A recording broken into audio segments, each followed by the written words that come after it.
বিসমিল্লাহির রহমানির রহিম। আসসালামু আলাইকুম।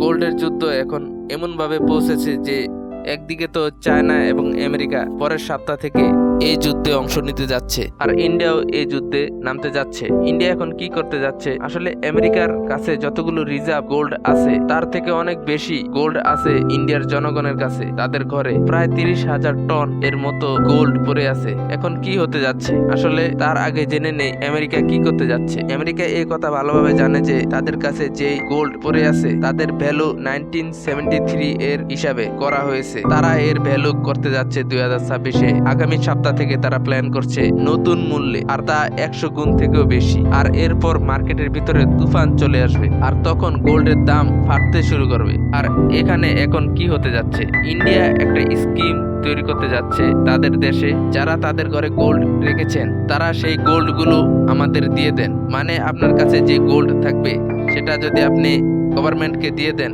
তাহলে আপনি সেটা থেকে 2 থেকে 3% ইন্টারেস্ট পাবেন কিছু না করে। তারা বলছে আপনাদের ঘরে গোল্ড পড়ে আছে, বছরের পর বছর ধরে গোল্ড পড়ে আছে আপনাদের ঘরে, সেগুলো আমাদের দিয়ে দেন, আমরা তার থেকে আপনাদের 1.5 থেকে 3% সুদ দিব, আর আপনাদের কিছুই করতে হবে না। মানে আপনারা আমাদের সাথে একটা চুক্তি করে নেন 20 বছরের জন্য। 20 বছরের জন্য রাখতে চান, অথবা 10 বছরের জন্য রাখতে চান, অথবা 15 বছরের জন্য রাখতে চান, যেটাই হবে ওটা হিসাবে আপনাদের রেট দেওয়া হবে। এটা থেকে তারা কি করতে চায়? সাধারণ মানুষ তাদের গোল্ড আমাদের দেখ, এরপর এর পরিবর্তে আমরা তাদের সুদ দিব, আর ওই গোল্ড গুলোকে আমরা গলিয়ে সেটাকে আমরা ব্রিক্স এর আকারে নিয়ে আসবো, অথবা বিস্কেটের আকারে নিয়ে আসবো আমরা। এরপর ওই গোল্ড গুলো আমরা গলিয়ে ব্যাংকে দিব, জুয়েলার্স কে দিব। কারণ এইবার গোল্ডের দাম এত খারাপ ভাবে ফাটবে যে এত খারাপ ভাবে ফাটবে আপনারা কল্পনাও করতে পারবেন না। বর্তমান দাম থেকে আরো 3 গুণ বেশি বেড়ে যাবে গোল্ডের দাম, আর পুরো মার্কেটের অবস্থা খারাপ হয়ে যাবে। কারণ আমেরিকা এই কাজ করবে। আর আপনারা জানেন যে চায়না সিংহাইয়ের ভিতর তাদের নিজেদের গোল্ড ব্যাংক চালু করছে, আর তারা সারা দুনিয়াকে বলছে যে ইউয়ান এ ট্রেড না করে গোল্ডে ট্রেড করেন আমাদের সাথে, কিন্তু ডলারে ট্রেড করবেন না আমাদের সাথে। আর গোল্ড হলো ফিউচার। তো আপনারা যেটা ইচ্ছে সেটা বলুন না কেন, গোল্ড হলো ফিউচার।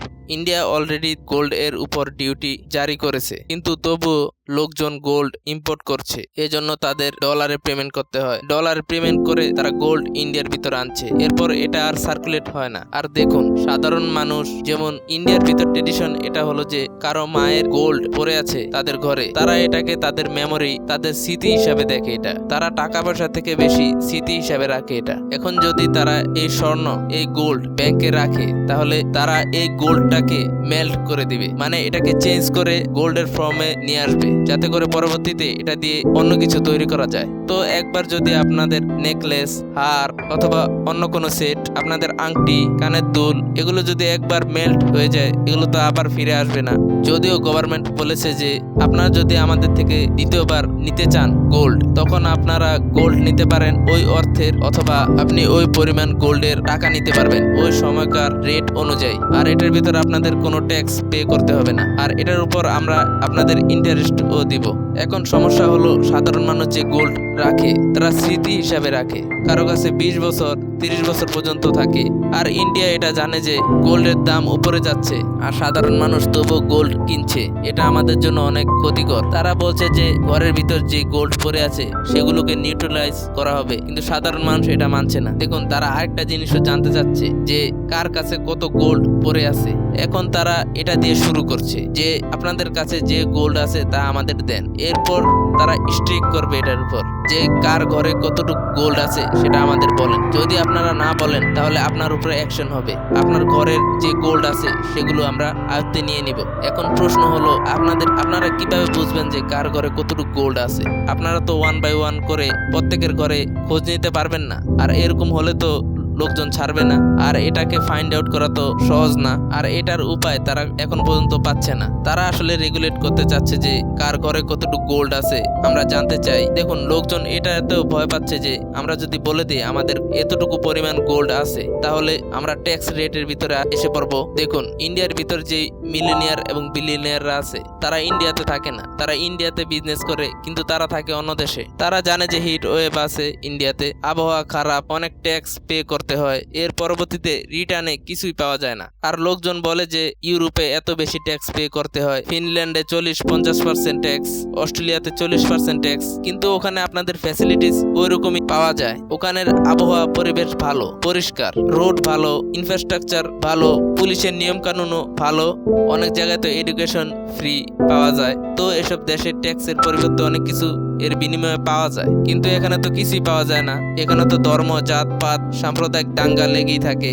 আর এখন আমেরিকা এবং চায়নার যে যুদ্ধ, এর মধ্যে ইন্ডিয়াও পার্টিসিপেট করতে যাচ্ছে। আসলে জনগণের যে গোল্ড সেটা সরকারের হয়ে যাবে। আর যদি এই গোল্ড সরকারের হয়ে যায় আর তারা যদি গোল্ড জুয়েলার্সদের নাও দেয়, এরপর ইন্ডিয়ার রিজার্ভে অনেক পরিমাণ গোল্ড জমা হবে। যেভাবে আমেরিকা গোল্ডের বন্ড জারি করবে, ঠিক একইভাবে ইন্ডিয়াতে জনগণের গোল্ড নিয়ে ওই গোল্ডের বন্ড জারি করবে ইন্ডিয়া। দেখুন উদাহরণস্বরূপ, তো লোকজন চিন্তা করছে যে যদি গোল্ড চাওয়া হয় তাহলে কি হবে? ব্যাংকের লোকদের টাকা পয়সা জমা থাকে, ব্যাংক আপনাদের লোন দেয়, তখন ব্যাংক কোথা থেকে দেয়? ওটা জনগণেরই টাকা হয়, জনগণ থেকেই ওই টাকা নিয়ে জনগণকেই দেওয়া হয়। কারণ সব সময় সব লোক ব্যাংক থেকে তো টাকা বের করে না। আজ তো সকল ট্রানজাকশন ডিজিটাল হয়ে গেছে আর সবকিছু আপনার ব্যাংকেই হয়। আর এই সকল জিনিস তারা বুঝতে পারতেছে না যে আমরা এখন কি করব।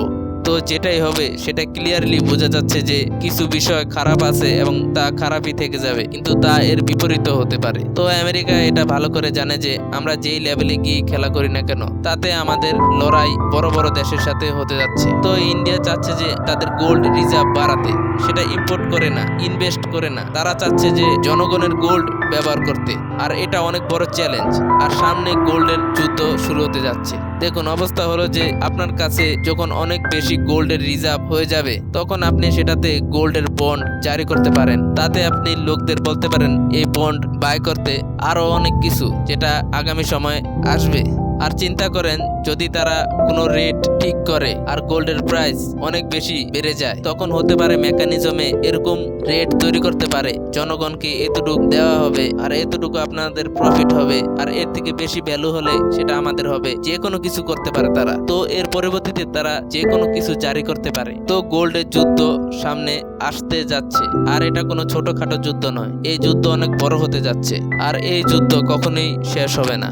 আর এই যুদ্ধটা এখন শুরু হতে যাচ্ছে। এখন এই যুদ্ধে সবাই চিন্তিত, সবাই এখন ভাবছে ভবিষ্যতে ডলারের কি হবে, ডলারের ভ্যালু কি হবে। মানে কেউ এখন জানে না যে আগামী সময়ে ডলারের অবস্থা কি হবে। আর আমরা দেখতে পাচ্ছি যে এই গোল্ডের যুদ্ধ আর বন্ধ হচ্ছে না। আর এই কথা নিশ্চিত যে আমেরিকার সাথে বাকি শক্তিগুলো এই যুদ্ধে চাপ দিতে যাচ্ছে। আর এই যে যুদ্ধ শুরু হতে যাচ্ছে গোল্ডের, এটা আগামী সময়ে সবাইকে তার মধ্যে নিয়ে নিবে। এছাড়া আর কোনো রাস্তা কেউ দেখছে না যে এসব পরিস্থিতিতে কি করা যায়। আর আপনাদের একটা কথা খুব স্পষ্টভাবে জানা উচিত যে আমেরিকা এই লড়াইয়ের ভিতরে, এটার মধ্যে তাদের অনেক বেশি ক্ষতির সম্মুখীন হতে হবে। আর ওই ক্ষতিপূরণের জন্য তারা কি করবে তা এখন পর্যন্ত কেউ জানে না, কিন্তু ক্ষতিপূরণ অবশ্যই আদায় করতে হবে। আর অবশ্যই ক্ষতিপূরণ আদায় করবে তারা। আর দুনিয়ার সাথে কি হবে এটা তো 4 দিনের ভিতরেই জানা যাবে। কলিব্রিক্স চ্যানেলকে সাবস্ক্রাইব করতে ভুলবেন না। পরের ভিডিওতে দেখা হবে।